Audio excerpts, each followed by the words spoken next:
8 বছর আগে আমারও বিয়ের শখ জাগছিল। তো তাই নাকি? তো তোরা পুরুষ, আমি কি পুরুষ না রে? যাই হোক, তো আর থামো। তো আমি, আমার আব্বা একটা মাদ্রাসার প্রিন্সিপাল, একটা বড় মাদ্রাসার আমার আব্বার প্রিন্সিপাল। আল্লাহর রহমতে আমার আব্বাও হাফেজ, আমিও হাফেজ। আমার আব্বা দাওরাই হাদিস পর্যন্ত পড়েছে, আমিও পড়েছি। একই মাদ্রাসায় প্রায় 9 বছর আমরা পড়াশোনা করেছি। তো আমার আব্বা একই টাইমে বড় একটা মাদ্রাসার প্রিন্সিপাল, মুহতামিম, প্রধান। একই টাইমে আমার আব্বা একটা বড় মসজিদের খতিব এবং ইমাম, আলহামদুলিল্লাহ। তা আমার আব্বা একটু গভীর জ্ঞানের মানুষ, কথা বলে কম, কাজ করে বেশি। তা আমি আব্বার সামনে গিয়ে বসে আছি, ভাবছি শালা কিভাবে বলবো বিয়ে করবো। আহা, হ্যাঁ সত্য, আমার আব্বা তো শুনেই ফেলবে ওয়াজ কালকে, আল্লাহ জানে। তা আব্বাকে বলবো, কিন্তু আমরা কিন্তু আব্বাদেরকে বলতে চাই যে আব্বা একটা বউ লাগবে, কিন্তু সাহস আর সম্মানে কুলায় না যুবক ভাইরা। তো যাই হোক, অনেক লজ্জা টজ্জা কাটিয়ে আব্বাকে বললাম যে আব্বা, আমার মন বলছে আমার একটা বিয়ে করা দরকার। এভাবেই বলেছি যে আমার বিয়ে করা দরকার বলে আমি মনে করছি। তো আমার আব্বা শোনার পরে আমার দিক তাকাই আছে, আর মনে মনে ভাবছে শালা নিজে শুধু আমার টাকা দিয়ে, আর তুমি নিয়ে আসবা বিয়ে করে বউ, খাওয়াবে কিডা? কিন্তু আব্বা রাগই মানুষ, কিন্তু রাগ কন্ট্রোল করে বসে আছে। তো আব্বা বলল যে আব্বা শোনো, আমি আবার আমার ক্লাসে এবং পুরো মাদ্রাসায় 1 নাম্বার ছাত্র ছিলাম। এটা কিন্তু শো অফ করে কি লাভ? যুবকরা আমাকে 1 নাম্বার হলেও ভালোবাসতো, আমি ফেল হলেও যুবকরা আমাকে ভালোবাসতো, এটা আমার বিশ্বাস। তা আমি আমার ক্লাসেও 1 নাম্বার ছিলাম, পুরো মাদ্রাসাতেই আমি 1 নাম্বার ছাত্র ছিলাম। তা আব্বা বলছে তোমার কিন্তু মেধা ভালো আব্বা, তুমি কিন্তু জীবনে অনেক ভালো কিছু করবা। তো তুমি যদি এখন বিয়ে করো, তুমি তো মেয়ে মানুষের বাহিরের রূপ দেখেছো, ভেতরের রূপটা তুমি দেখো নাই আব্বা, একটু অপেক্ষা করো। কারণ কি জানেন, মেয়েদের মন হচ্ছে আকাশের মতো। আজকে ঝড়, কালকে বৃষ্টি, তারপরে মেঘ, তারপরে রোদ। আজকে বলবে তোমাকে ছাড়া কাউকে ভালো লাগে, হ্যাঁ তোমাকে ছাড়া কাউকে বিয়ে করতে পারবো না জান। তারপরের দিন একটা বেটার অপশন পেয়ে গেলে তোমাকে গুল্লি করে টাকাওয়ালা যুবকের সঙ্গে বিয়ের পিড়িতে বসে যাবে। মেয়েদের মন পাল্টাইতে সময় লাগে না ভাইজান।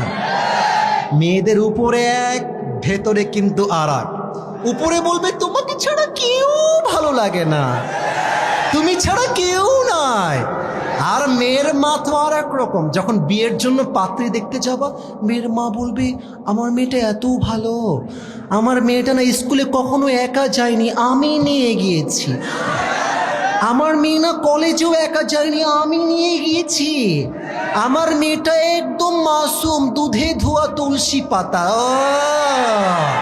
কত দুধে ধোয়া তুলসী পাতা! বিয়ের পরে মোবাইল ফোনটা চেক করবা, দেখবা 1 ঘাটে নয় 12 ঘাটে পানি খেয়ে বিয়ে করেছে। তবে সব মেয়েকে আমি আসিফ হুজুর 1 পাল্লায় মাপি না। তো যেমন খারাপ মেয়েও আছে, তেমন ফাতেমার চরিত্রবান মেয়েও এই বাংলাদেশে আছে। আমার আব্বা বলল যে আব্বা আমার মতামত হলো তুমি একটু পরে বিয়ে করো, মাস্টার্সটা কমপ্লিট করো, থোড়া সা पैसा कमा लो, फिर से शादी कर लेना। কিন্তু আমার মন তো মানে না। আমি বললাম আমার বউ এখন লাগবেই আব্বা। তো আমার এখনো মনে আছে, আমার আব্বা আমারে বলল যে তুমি এখন বাসায় যাও, আমাদের জন্ম কিন্তু খুলনায় আমার জন্ম। তো খুলনার ভাষা আব্বা বলছে তুমি একটু বাড়ি যাও, তোমার সঙ্গে আমি কালকে কথা কবানি, আব্বা বাড়ি যাও।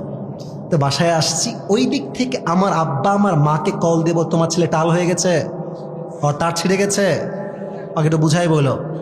বাসায় ঢুকে দেখছি আমার মা অ্যাকশনের মুডে চলে আসছে। কিরে তোর আব্বাকে কি বলছিস তুই? আমি বলছি কি বলে, আমি কিছু বলি নাই তো। আরে কিছু বলি নাই। বলছে ও বিয়ে করতে চাও, নিজের পকেটে নাই 1 পয়সা, তুমি খাওয়াবা তোমার বউকে নিয়ে এসে। ওই কথার দিয়ে আমি আব্বাদেরকে বলতে চাই, আব্বা জান মানলাম আপনার ছেলের কাছে টাকা নাই, আপনার কাছে তো আছে। আপনি বলবেন যে আব্বা তুই বিয়ে কর, কিন্তু তুই সেই মেয়েকে বিয়ে করবি যেই মেয়ে তোর সঙ্গে BMW-তে নয় সাইকেলে করে ঘুরতে চায়, যে মেয়েটা তোর ঘরে এসে গরুর গোস্ত নয় ডাল ভাত খেয়ে থাকতে চায়। আরে তুই সেই মেয়েকে বিয়ে করবি, গোস্ত হবে 2 পিস, তুই খাবি 1 পিস, তোর বউ খাবে 1 piece. That is the solution যুবক ভাইয়ের আমার, বলো। আর মেয়ের বাবা যদি বলে, বাবা তুমি আমার জামাই হও, আমি জানি তোমার টাকা পয়সা কম, তো তুমি এক কাজ করো, তুমি আমার মেয়েকে বিয়ে করে নিয়ে যাও, যতক্ষণ পর্যন্ত তুমি চাকরি না পাবা, ব্যবসায় সফল না হবা, আমার মেয়ে, প্লিজ লিসেন টু মি, শুনবেন, আমার মেয়ে আমার ছিল, আমার খেত আমারই থাকবে। তুমি তোমার বাবার ছেলে, বাবার ছেলেই ছিলা, বাবার ছেলেই থাকবে। আমার মেয়ে আমার ঘরে খেত, আমার টাকায় চলতো, আমার টাকাতেই চলবে। কিন্তু আব্বা, তোমরা পার্কে গিয়ে ডেটিং না করে বাসর ঘরের মাধ্যমে ভালোবাসা শুরু করে দাও। লাভ কি দেখেন, লাভ কি দেখেন, মেয়েটার হালাল বিয়েটাও হয়ে গেল, যুবকটার উপরে টাকারও চাপ আসলো না।